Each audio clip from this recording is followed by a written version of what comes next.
research has been active throughout much of the pandemic. Our labs have been open, faculty have been able to be productive, graduate students have been in the labs, and a lot of that is because lab settings, we know how to use protective equipment. We know how to take care of safety.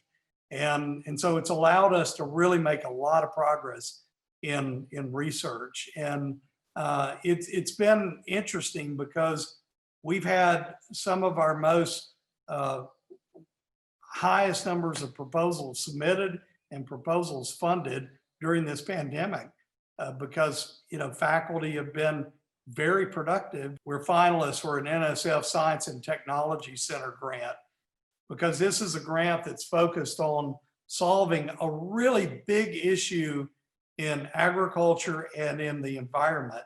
And it's the accumulation of phosphorus as an element that's required by plants for growth, but it can become a large source of contaminants in the environment.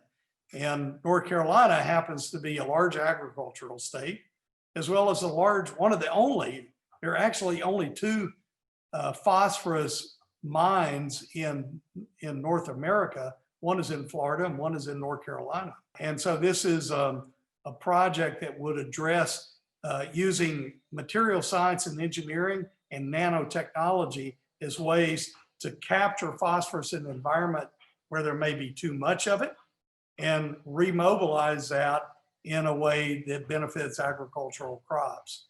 So it's an example of what happens when you bring agricultural scientists and material scientists and engineers together to solve a problem that coming at it from different disciplines. We're one of 8 groups being reviewed for these grants, and there will be 4 of them funded. So it's basically a 50-50 chance. And it's one of those very large, hundreds of $millions to the state opportunities, and something we're excited about.